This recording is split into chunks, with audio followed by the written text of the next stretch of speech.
This is Star Michael Wyckoff of Halloween, and you're on Focus on Metal with Rich and Scott. Stay tuned.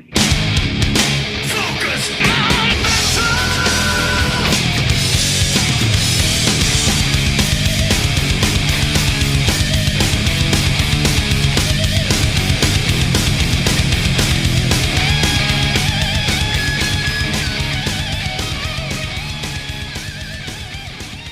Hey, Metalhead, Scott here. Richie. And it's a snowy-ish Wednesday night, right? It's Wednesday. I'm losing frickin' track.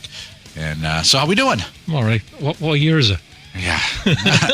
I just did, when I went to, like, pre-save the audio for this, I put 22. I'm like, crap, 23. Yeah, my fucking memory is going. But, yeah. But this is a pretty interesting one. Richie hit me up. Hey, let's have a discussion. When I have no idea what we're talking about till he walked in the door here. So why don't you roll with your idea? We are going to talk about reviews and how relevant or important we think they are anymore. And how important are they to you now compared to years ago? When when I'm talking years ago, I'm talking 80s, 90s. Yep. Even more recent. Sure.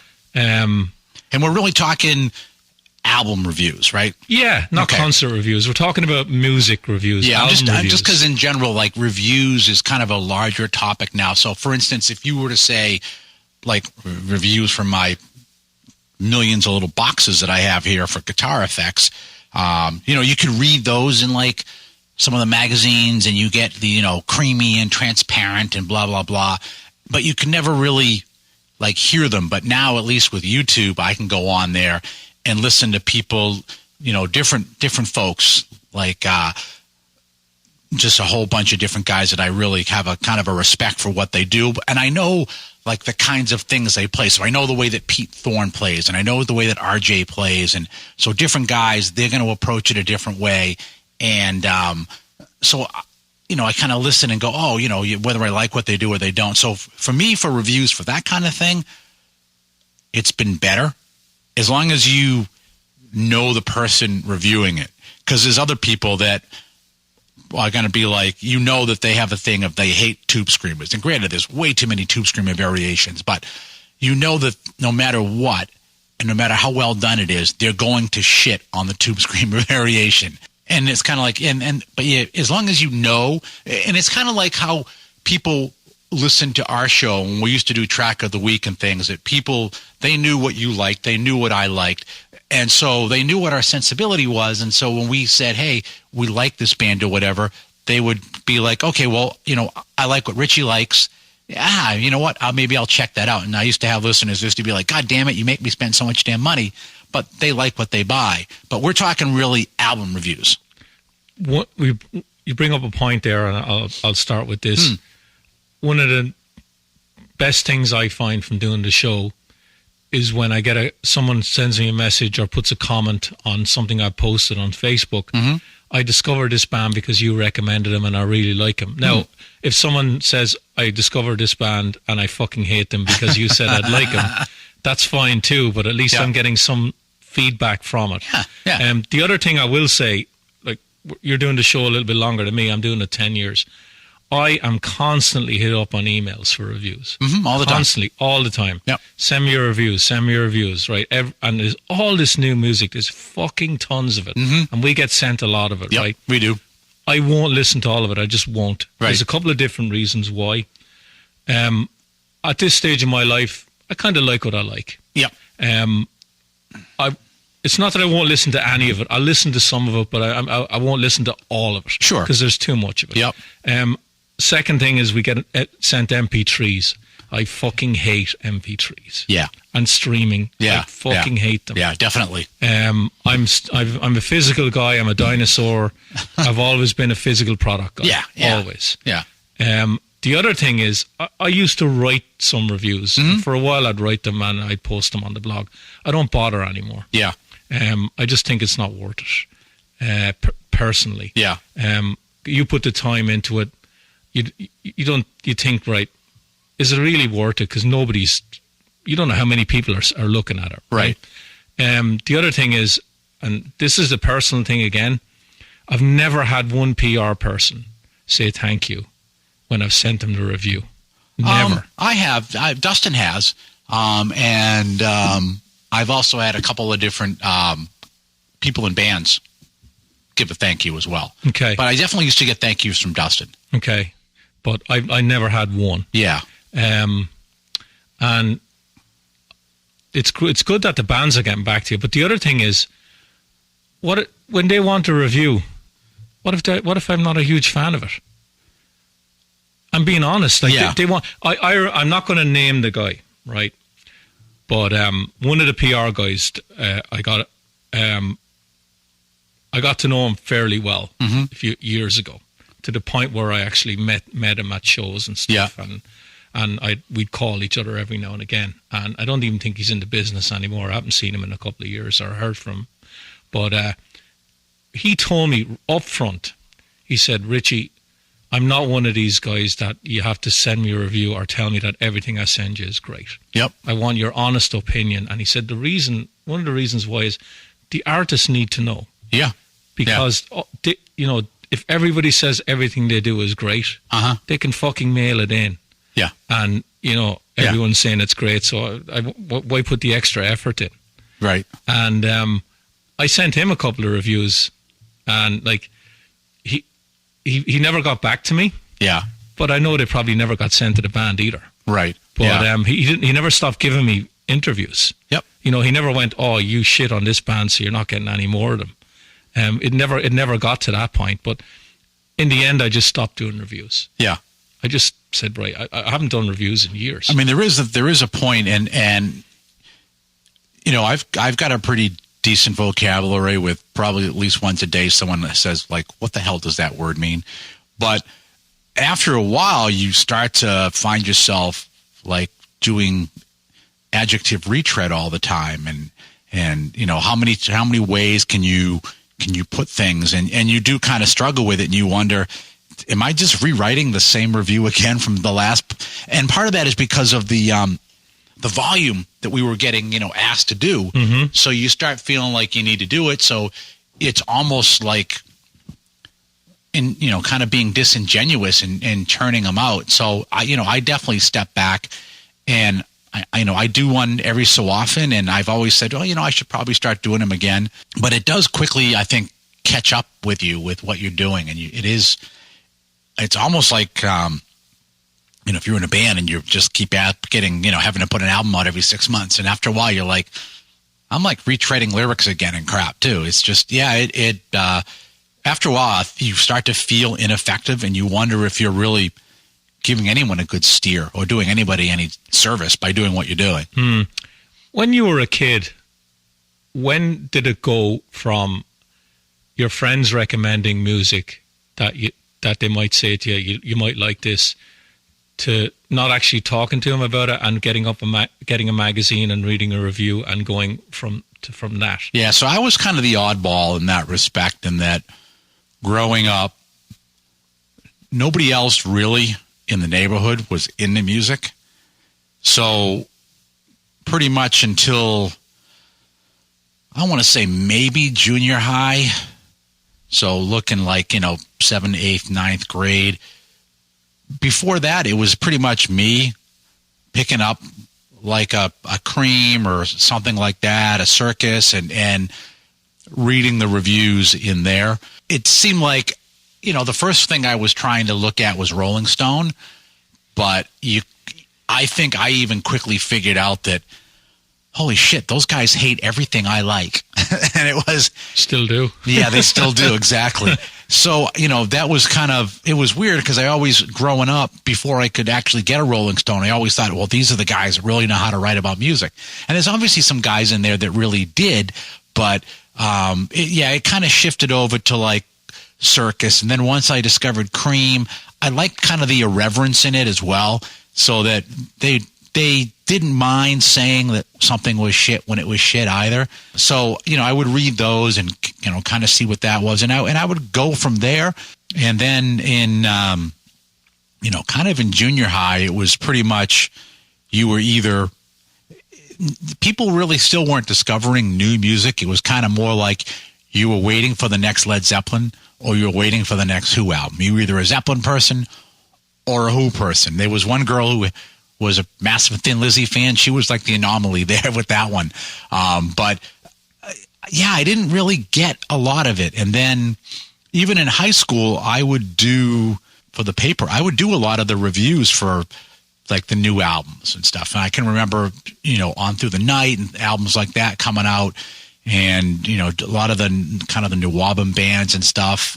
So I was kind of more the guy that was kind of eagerly trying to discover bands more so. And then people were kind of asking me like, what else is new? Or they were being, like I told the story of like with Iron Maiden, where they would just stop talking to me entirely once I saw the album cover. But, I didn't really get, I think, influenced by friends, except for bandmates. So if a bandmate came and said, oh, you got to check, like that's how I first discovered Motorhead, was from a bandmate coming in and saying, you got to check this band out. They're like the freaking most fastest band in the world. That one I vividly remember this guy Jimmy coming back and telling me, you've got to check these guys out, and just being like just absolute hardcore. And that one there was probably the one that sticks the most in my memory, of like somebody coming and saying, you've got to check these guys out. Otherwise, it was kind of just me going that classic thing that, even like Bob would talk about. You hear Lars talk about it too, which is, you have this one band and you go, okay, now we need something heavier. Now we need something heavier. And you just kept trying to get that next thing. And I was more that person. It was all friends with me. Yeah. Because I'd say a lot of my friends who were into metal are a year or two older than I am. Yeah. And I'm the eldest in my family, so I didn't really have an older brother or sister with the hand-me-downs. Yeah. That you read a lot in books about, all these musicians. The brother sister had all the Zeppelin, and I didn't. I mean, my brother Mike, he had like Beatles. My dad had a big collection, but it was like, Herb Alpert, Tijuana Brass, stuff like that. But my brother Mike had like the Beatles, and that was about it. I do remember my sister being very pissed off when I was given Black Sabbath Volume 4 for Christmas one year, and it was like, oh my God, he's getting our music. It's like, you don't even have an album to your name. Like, I have a cousin in Ireland, and he told me this story, and actually my aunt, his mother, told me the same story. Years ago, for her birthday, right? Uh-huh. He went and bought her a Led Zeppelin record, telling her, Mom, you're going to love this, knowing that he was going to be able to play it. Genius.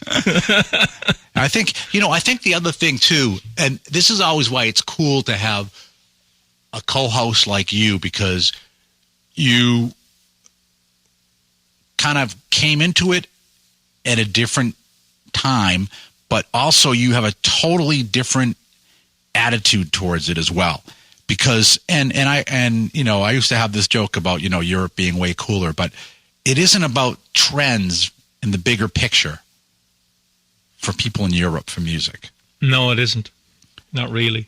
So I think you also have a willingness to be like telling your siblings, hey, check this out as well, or having things around and retaining albums as opposed to, oh, that band's old now, I'm just going to go chuck that album out or something as well. I think you have a unique kind of perspective that I don't have with that. I'm finding now with my two kids, I've got a 12-year-old and a boy and a 7-year-old girl. They're just singing all these 80s songs. Yeah. I'm not saying hard rock songs, like, or metal songs. Mm-hmm. Some of them are, but I even said to my wife a couple of nights ago, where are they hearing this stuff? Is it remakes? And it's like, no, they're probably hearing it on the radio station I have, or they're playing it in school. And I'm like, wow. I'm like, these songs just last. Yeah. It's interesting because every so often my girlfriend's daughter will come out with something like certain Scorpions songs she really likes, and she'll just start singing along in the back seat. Or like Rick Springfield. Obviously, it'll be like, wait for it, and then she'll start singing like the lyrics too. I mean, most of the stuff she's doing is more that throwaway pablum, but there's other stuff that just, it does get in her head, and she knows the lyrics, and especially Scorpions. She's Probably because we play a lot of Scorpions. But yeah, it's interesting. Yeah, they just come out Does of there she from sing nowhere. it in the accent too? No. But for me, back to reviews. Yeah. Friends first, definitely, and then one of them mentioned to me, "Did you ever get Kerrang?" And I think I've told this story before. The first Kerrang I got, there was Dave Mustaine in it from Megadeth, and I fucking knew nobody else in it. Yeah. And then eventually you fumble around, and Yeah. you know you might go to your friend's house. Do you have this? Yeah, can I borrow that? Fucking hell, that's good. Yeah. And then you get used to a writer. Yep. And once you get used to what you know, where the writer is Right. in life and what he likes, you kind of follow them and you kind of go by them. Yeah. Because we just so people know, if you're like new to the show, you can go back. What was it? 2 years ago, maybe? It's more than that. It's more than that, but I'll probably try to put the links in there. But we actually did a whole series on Kerrang, where we went back and talked to a lot of the writers and people like Crusher and all kinds of folks. Yeah, so it was 10 people. Great series that Richie really helped facilitate a few years ago. That's awesome on Kerrang, and then from there too. So you'll kind of know when you listen to some of that. So when okay, if Dante's writing this, I know what Dante likes. Okay, I'm probably going to like it too. So yeah. So great thing. If you go up to focusonmetalpod.com and look in the projects menu, you'll see all the links for all the Kerrang things. You can just stream them all down and enjoy them. Good stuff there. Yeah. So what I found with the Kerrang reviews, they were pretty honest. Yeah. They didn't go with the PR line that you're here to promote my band and you have to say that it's great. Yeah. And I really admired that with them. And I didn't agree with some of them, because Sure. I'd buy the album and I'd say, "What the fuck are you on about? This is a load of shite. You didn't listen to it." And that's the beauty of music, Right. I don't like everything that my friends like, Right. and vice versa. Yep. Like there's some bands. Like I love Black Star Riders. My friends can't fucking stand them, right? And that's just the way it is, right? Yeah. They have the thing about the Lizzie thing. Oh, yeah. Right, and they haven't been able to get over that, and I have, and I love them. Yeah. So that's one band, and then I've got another friend. He's not really into the trash stuff, and I like the Testaments and Yep. the Overkills and Yep. all that. He's like, I wouldn't fucking listen to them. It's a load of shite. Yeah. Right, but then there's the middle ground where there's stuff that we all fucking love. Yeah. Right, and then one of my other friends is all this fucking obituary and all that, and I'm like, there's no fucking way I'm listening to that. I can't do the vocal. That's actually the thing that Nikki says, because I love Arch Enemy. Yeah, I know. I liked it when Angela sang. I like it when Alyssa's singing. And she'll go, the musicianship is awesome. It's when the damn vocal comes in. But what's worse now is that with her is that, Angela really never did much in the way of clean at all. But Alyssa will switch back and forth, and she's like, when she sings in that clean voice, she can really sing like incredible. Like, why doesn't she sing that the whole way? And trying to explain to her about power and like all this, and she's just like, I just can't deal with it. She's like, the music is awesome. I can't get over the vocals. Yeah. So, that's probably one of the few Cookie bands that I actually really like. Okay. So have reviews always been really important to you? No, they really, I don't think that I hung my hat on everything to be like, oh, I should really get that, or oh, that guy doesn't like that. It was a good way to like make pointers over to maybe check something out. So that's how I started listening to like Whitesnake, because there was a good review for In the Heat of the Night. And it was like, oh, that kind of sounds interesting. And it was like, go down to Caldor's, pick up the vinyl, and go, oh, yeah, I like that. So that's when I remember reading the review and going, but it wasn't like I was like waiting on them either. Okay. Reviews, I think, stopped having a major effect on me probably around the mid-90s. I think what I would actually do a lot of times, I'd buy a vinyl that I liked. Yeah. And then I'd read a review and I'd go, either, yeah, they got it, or what the fuck? Like, are we even listening to the same album? You know? I just found that, and again, I'm going back to Kerrang, that a lot of the old writers were gone and they brought in a lot of new ones. Yeah. And all they did was shit on everything that made the magazine great.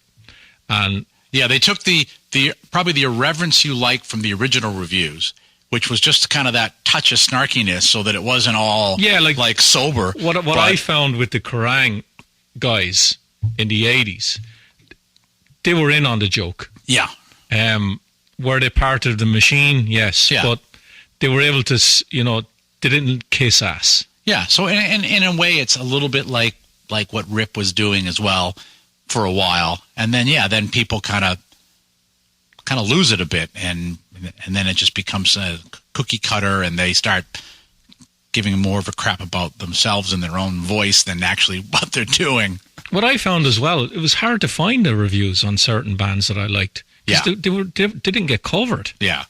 There was a time in the mid-90s at Tower Records in Dublin, I could get Metal Edge. Okay, yep. And I never really searched for Rip or Circus or Cream. Mm-hmm. But Metal Edge stood out, and I bought some issues of Metal Edge. A lot of pictures in it. A lot of fucking pictures.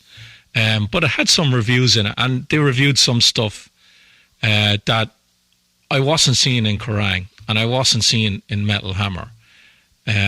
Or if they were in those magazines, the reviews were like buried.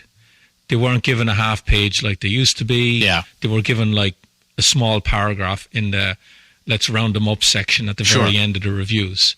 And the same band might have been multi-platinum 5 years before. Yeah. But they'd give like a half a page to some fucking new indie fucking band that had just started, because, they're the fucking new thing now.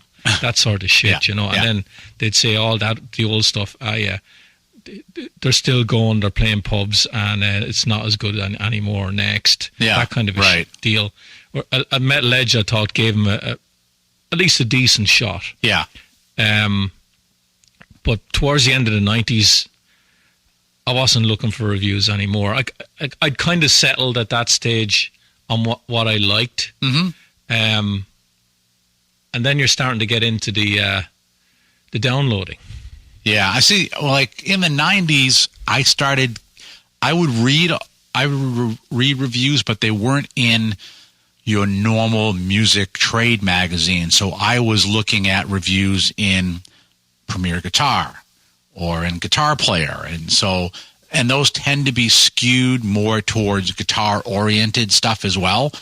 And a lot of the focus on those is always going to be on the playing and the production and stuff. And so I would read a lot of those. But then again, I was reading those magazines cover to cover. So I'm reading gear reviews, I'm reading music reviews and stuff. But I don't think that it was ever that I would read one and go, oh shit, I have to get that.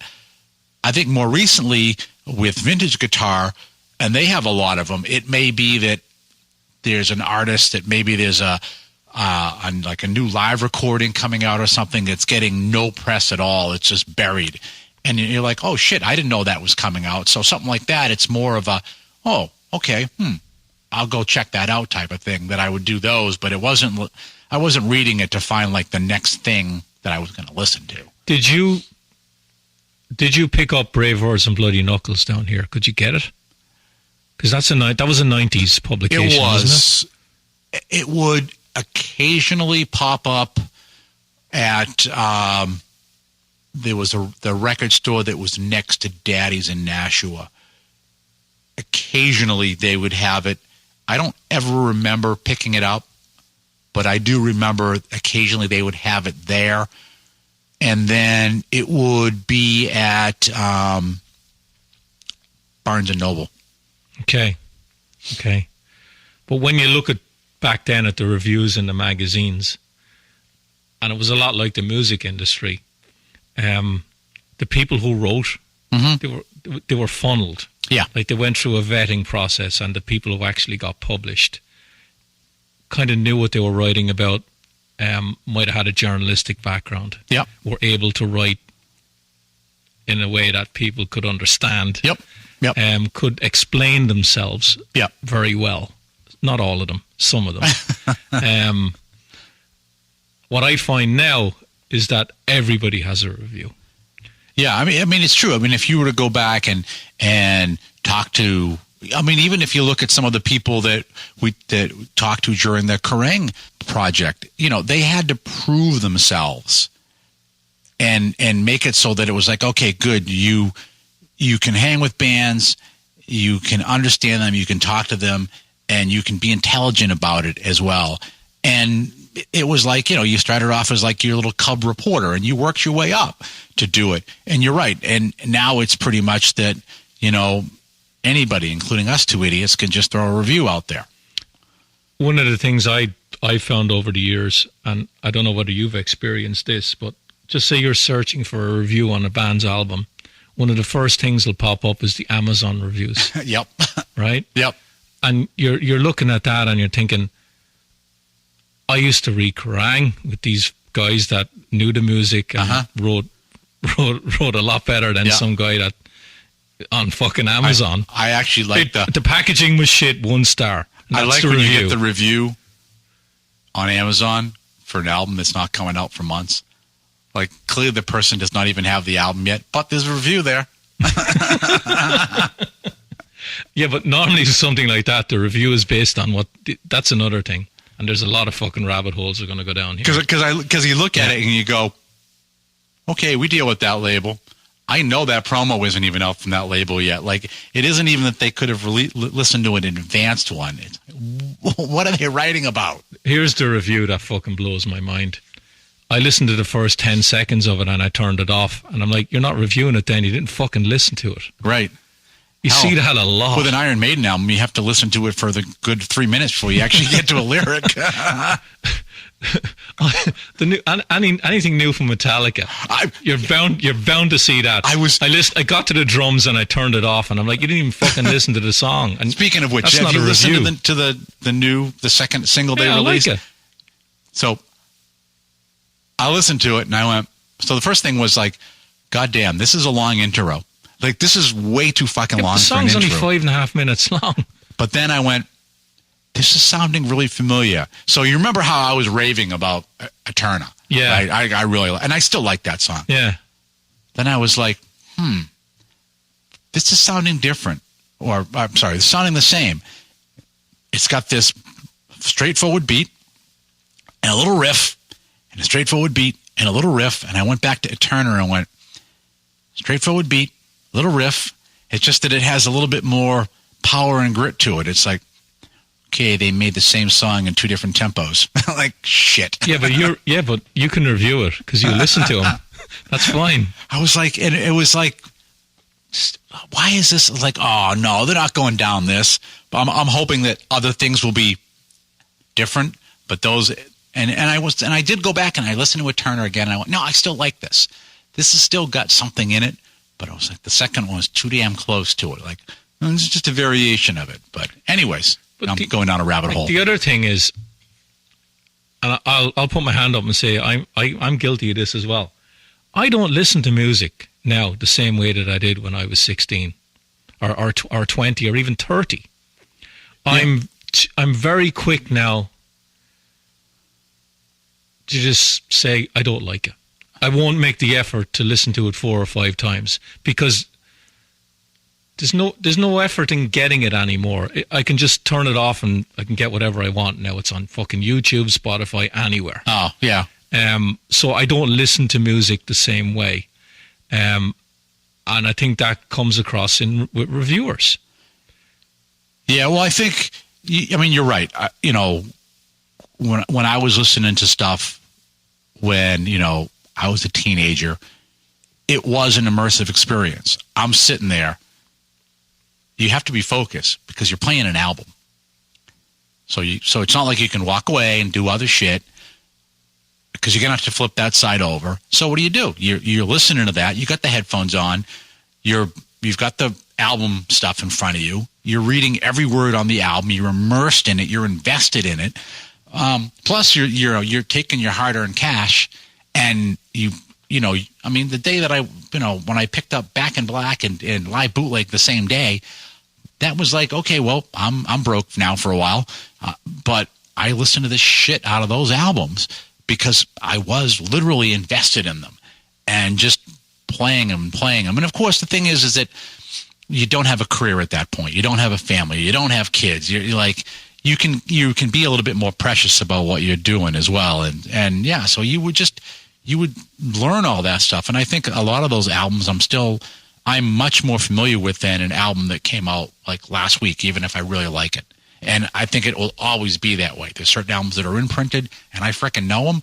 And then the new ones, yeah, there's, certain stuff that, albums from some new bands where I'm still like, especially like Primal Fear and stuff, where I'm really into those, but I still probably don't know them to the point of that song ends and then I know what the next song's supposed to be on the album, like I would be if I'm listening to like Highway to Hell and I expect what that next song is going to be. And then, so suddenly if you're kind of like being a scatterbrain listening to Sirius or whatever, and you just forget that you're not listening to the album, you're listening to Sirius, and you're like, oh shit, that's not the next song. But yeah, I don't. It's just not like that anymore. I don't think music. Not talking about the quality, because there's a lot of fucking great quality music out there now. New music. Yeah. It doesn't have the same value to me that it used to. Because this is just the way the modern world works. Yeah. Even though I've gotten back into the vinyl thing. Yeah, and I think that's a cool thing. I mean, to see the vinyl come back and come back to a point where now you're even waiting a long time to even get some of it as well. But I think people are starting to appreciate that, hold it in your hand and actually be able to hold the thing that you theoretically own, as opposed to that it's just on your phone or something and it can be gone in an instant. And I think that's good that we're getting back to that, because I've got, some of the other kids in the family now that are getting into this stuff, and they're all like really proud to show me like, oh yeah, we're getting into vinyl, which is good. I think that it does make you pay attention more. And I think it does more money too. Yeah, that's for it's sure. It's fucking expensive now. Well, before we talked, I showed you, Foghat Live, right? What did I say? $6.55 I paid for it, brand new. I think now that album is probably at least $25 if you go to buy it. So it is definitely more expensive. And part of that is going to be due to not as many pressing plants as we had before as well. And they're printing in such small volumes as well. So just with that whole economics of volume. Supply and demand. Yeah. But I think I'm hoping that this is something that will help make people want to do music as more than just the convenient, as you very well put it, easily gotten background music. To be, you've gone to a store, you've searched in the bins for these things, or you've been able to get that, one of those limited 300 and a pressing albums, and you begin to appreciate that stuff. And I'm hoping that does make a step change in how people consume and value music. The other thing is, why do people even want to review stuff anymore? They don't need it. They can just go to YouTube. They can go to Spotify. I'll listen to it myself. I don't need to read what he says. Yep. I don't think there's many reviewers even out there now that are named guys that I used to have when I was a kid. Sure. The Malcolm Domes and right. Mick Walls and the Xavier Russells. And I don't know who your counterparts were here. Yeah. But can you name one now who has the same... Nope. Power is the wrong word, but like notoriety. Yeah, no, I can't. I can't name one. Nope. Young journalist. Nope. That people go, I can't fucking wait to see what he says about a new album. Yeah, no, that is very much the case. And then maybe part of that is because, one, you've got so many people just throwing their hat in the ring with an opinion. But yeah, again, you could just go to YouTube, just watch the single, whatever it is, obviously you're probably not going to get the whole album, but you're going to get a flavor of it. And the other thing as well, we've already talked about Metallica, that bands are doing, and I don't fucking like this at all. They're releasing like a fucking third or a quarter of the album before the fucking thing even comes out. Yeah. So you more than likely well made up your mind before any fucking review of the record comes out. Yeah. Metallica have 2 singles now. Correct. They're probably going to have a third one before April. Yeah. That's a 12-song record. That's a quarter of their album. Yeah. Like, they're all doing it. Yeah. Back to Black Star Riders again. The album came out last week. They had a single out in fucking June last year. Yeah, they've been dropping them pretty regular. Yeah. What are you doing? Yeah. I think part of that, though, is that it is competitive and they have to keep kind of keeping the interest up and, drawing people in and, all of that and keep the promotion machine going. And I mean, I don't think it's, and, it may tie into the fact that before you could have a review and you'd be like, ooh, this guy says this is going to be good because you get this ahead of time. Exactly. And build it. But you don't have anybody that you can go to that anymore. Exactly. You hit the nail on the head there, because years ago, you might get the single out before the record. Mm-hmm. And then you'd wait for the review, because other than the single, you hadn't heard any of it. Yep. Now you're hearing a lot of it before it's even out there. And there's snippets, there's rehearsal footage or recording footage when they keep releasing a lot of bands release all these clips of them in the studio. I think when you can go on Amazon sometimes and you can listen to the first 20 seconds of every song before it's even out. Why bother reading a review? Yeah. They're irrelevant now. Pretty much. I mean, I think that whole promotion process, a lot of that is a very, very transient, almost disposable process at this point. And people just want that 8-second soundbite. Next. I mean, I would like to sit down with a magazine and really read it and, all of that and not have that 8-second flipping by my face to do it kind of a thing. But I think the vast majority of people now, that's just what they do, is just like, click next, click next. Yeah, the other thing is with some of the reviews, there's no context to it, especially some of the ones online. They don't really explain themselves. It might be like 2 or 3 lines. Yeah. And some of them might be able to get in what they need, and you go, oh, yeah. But a lot of it is they're going in with either they haven't listened to it properly, in my opinion. Yeah. Or they just don't like the fucking band anyway. Yeah. And I've done this because people comment on the Facebook page sometimes. They'll say, that's shit. And I'll say, why? And then they'll get all defensive. I don't have to fucking justify anything I comment. And I'm like, well, why? That's shit. That's your review. Yeah, which doesn't help anybody. Which doesn't help anybody. Probably makes them feel better. But that's sometimes what reviews have gotten to. Yeah. It's a couple of lines of nothing. Yeah. I'm not saying I want a breakdown of every single song and what key they're playing. You'd love that now, but I wouldn't. But there's no intro, there's no body, there's no conclusion. It's just fluff. Yeah. And then the other thing is, and this is a fucking social media thing as well, is the negative groupthink. Yeah. I just don't like him. I've never liked him. And I listen to this and I just don't like it. And because I've never liked anything that they've done in the past, and I have to be seen that way because everybody else that I know or I'm friends with or whatever on Facebook and all that, all we have to do is every time we see anything on this band or a concert or something like that, we just have to shit on them. We just have to do it. It's just negative. You must have a lot of time on their hands to just go and comment on shit they don't like. Sometimes, I see it all the time.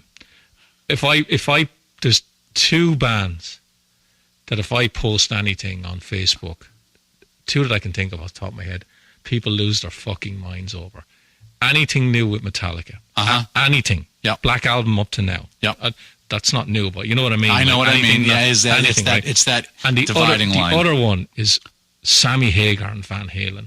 People fucking lose their mind over anything I post on that. That's not Van Halen. Nickelback? That's not Van Halen. Sammy Hagar is shit. That's not fucking Van Halen. It is. It's just a different era of Van Halen. Some people, when they can't accept stuff or when they're reviewing something. Yeah. Shit project. fucking hate that singer. Can't stand that guitar player. Yeah. And I'm thinking, did you listen to it? Don't have to fucking listen to it. I know it's shit. I'm like, really?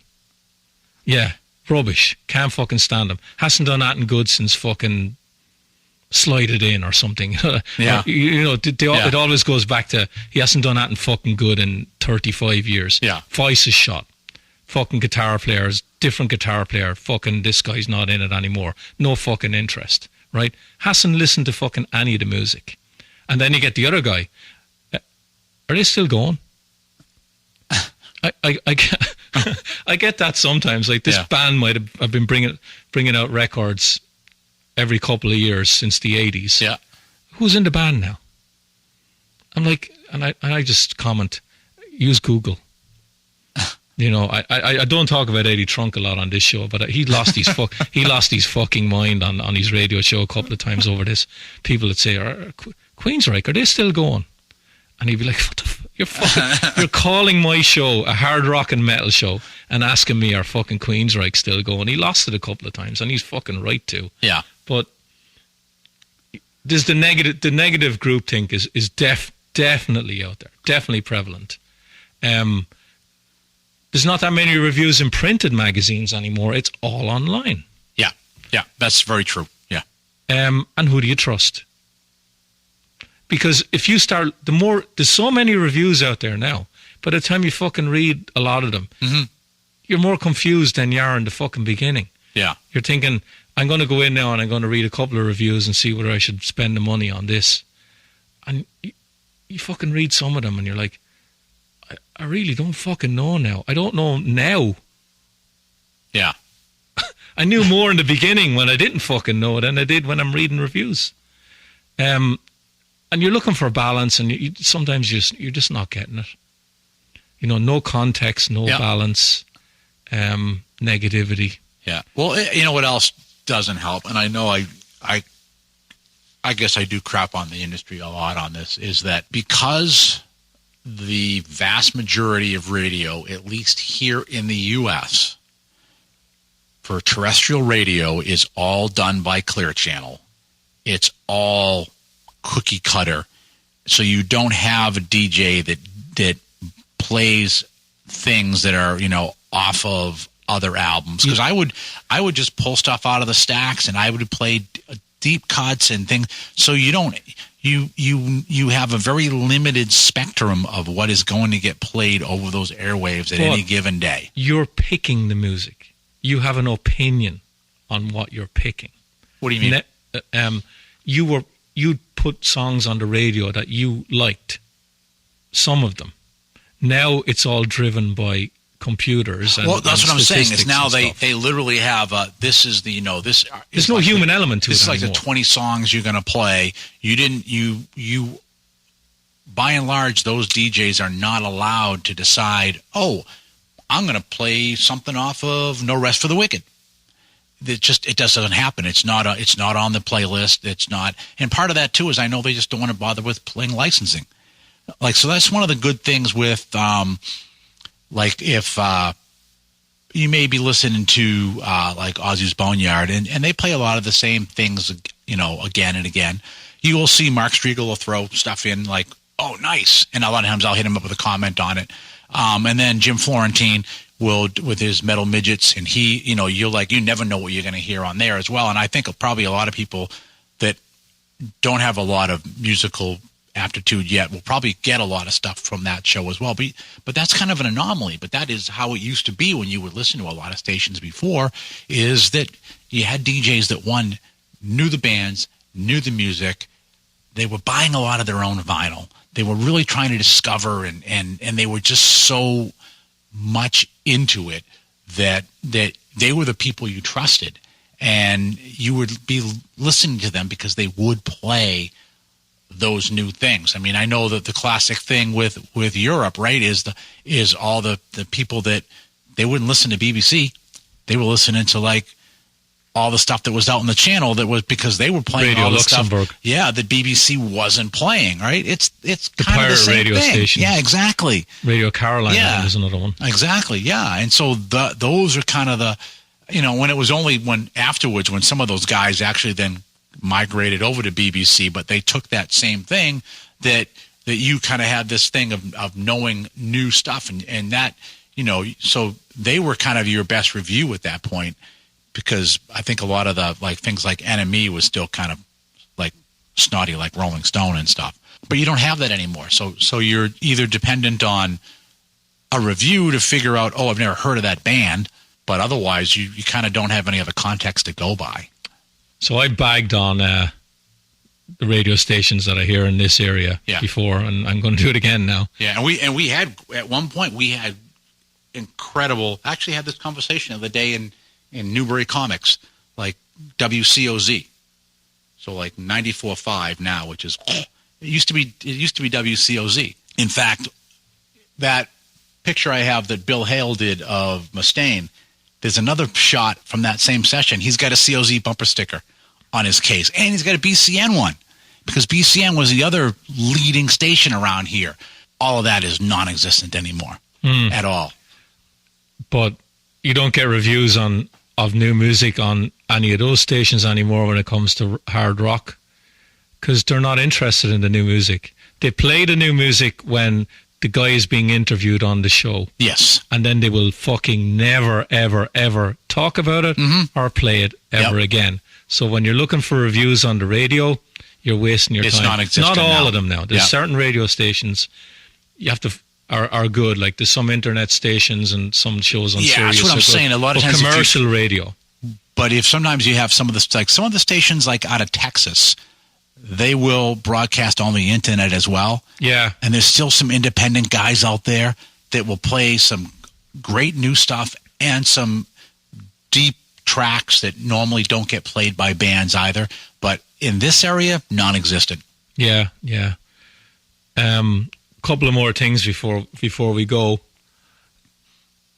The Facebook group thing and the social media group thing. Mm-hmm. I don't know how involved you are in any of those. I kept getting added to them, and I'm not doing them. I have not been on. I don't think I've been on Facebook more than twice since you took over like all the Facebook stuff. You're probably better off. And I don't miss it. They talk about a masturbation fest. A lot of them. It's everything. Everything is like everything any of the musicians do is fucking amazing. Yeah, everything. Right? You can't criticize them at all, or you can't have an opinion about a record. Yeah, and say that I don't really like that record, and then this thing comes out then, and this drives me fucking not insane, but I'm like, really, this true fan crap. Yeah, you're not a true fan unless you love everything a band has ever done, and I'm like, when was that a fucking rule? Like, when did that come in? Like, when did we can't have a difference of opinion? So are these the same people that then whoever their significant other is, they must like absolutely have no fault with anything that their significant other ever does, right? Because they're a true fan to them. True fan. You got to love everything the band has done. Yeah, it's crap. And it is crap. It's a load of fucking rubbish. Yeah. And if you're a true fan of any band, look in the mirror. You're fucking lying of everything they've done, because you're just not. Yeah, I mean, I have to be in a certain mood to listen to certain records, and there's certain records by certain bands that I love. Yeah, that I fucking don't like. I am not a fan of Ram It Down by Judas Priest. Yeah. I just don't like that record. Yeah. I don't like Nostradamus. Does that make me not a Judas Priest fan anymore? Yeah, that's a tough one. But you know what I'm saying? There are people out there that'll say, you have to fucking love everything Priest. And if you're really, to me, so if you're really a true fan, then you would go back and you would even, especially now, read their honest reflections back on a lot of those. And a lot of times those things that you kind of have a hiccup over, you find out that, they were kind of under pressure. They weren't really ready to do it. They were kind of phoning it in.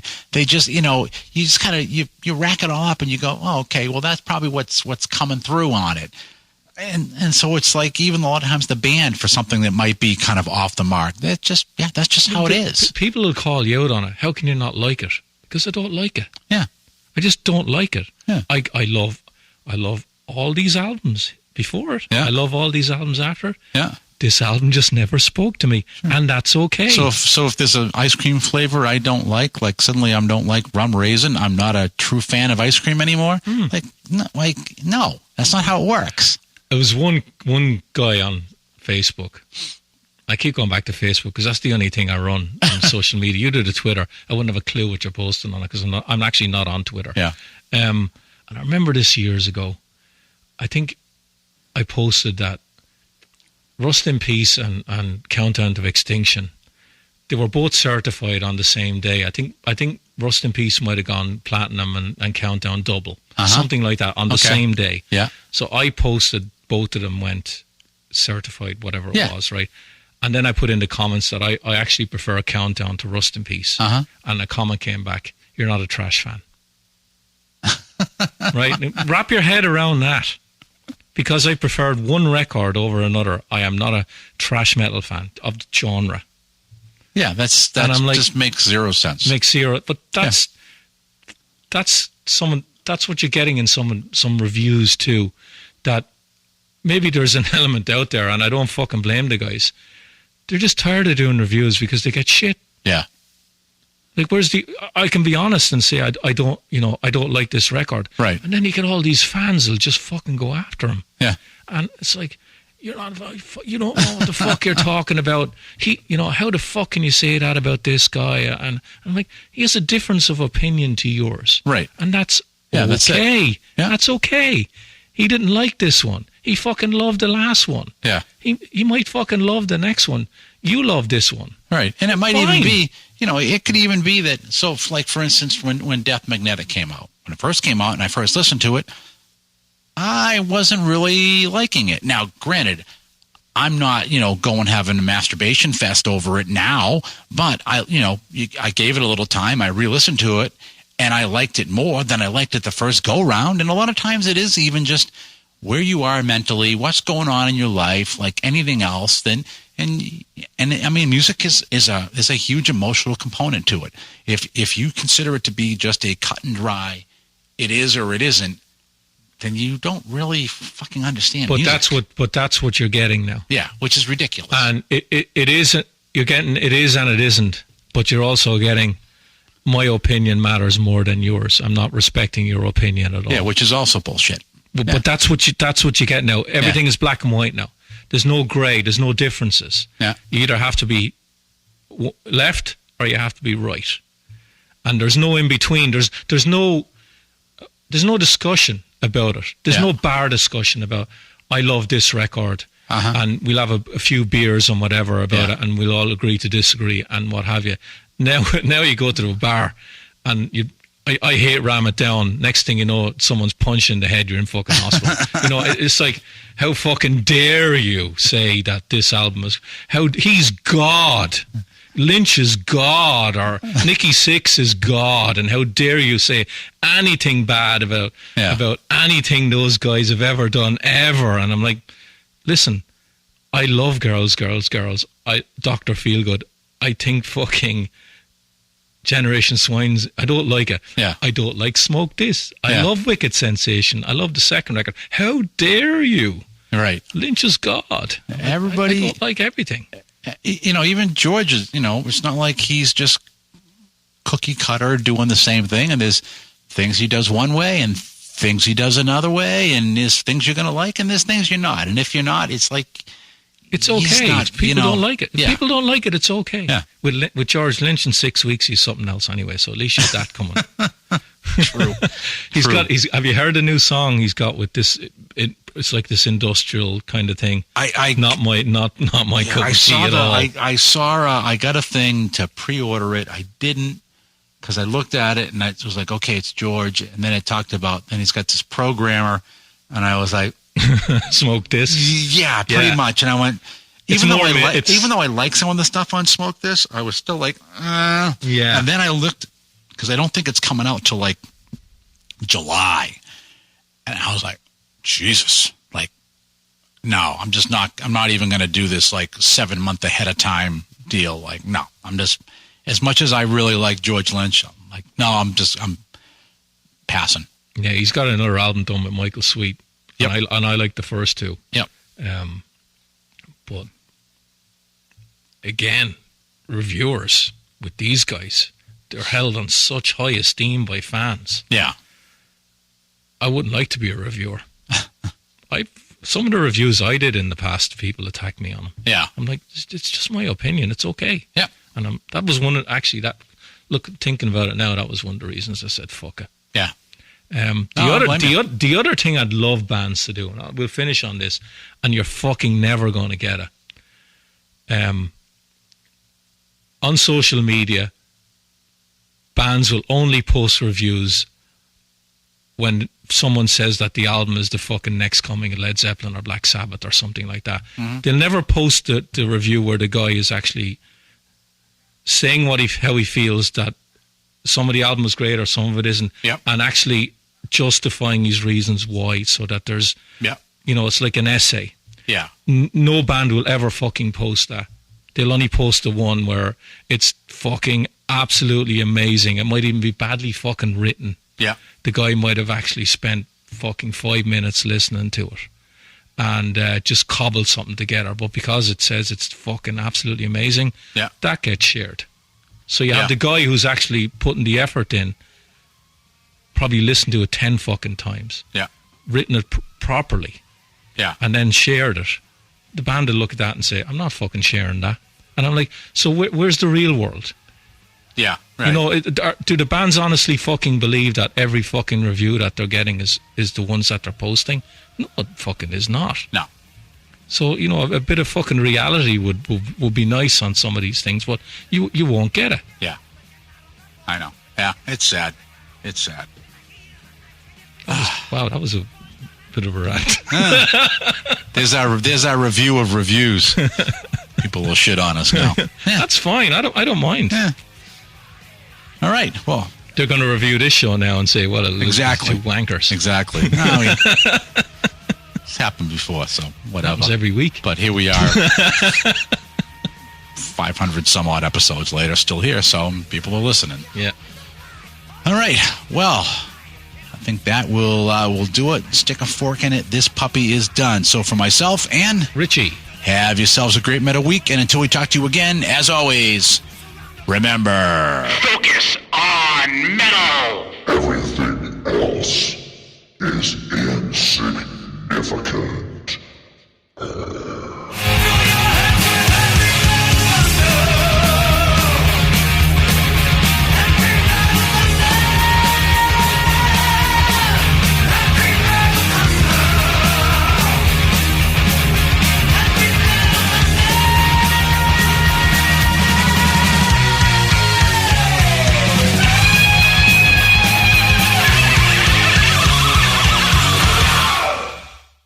You're still here?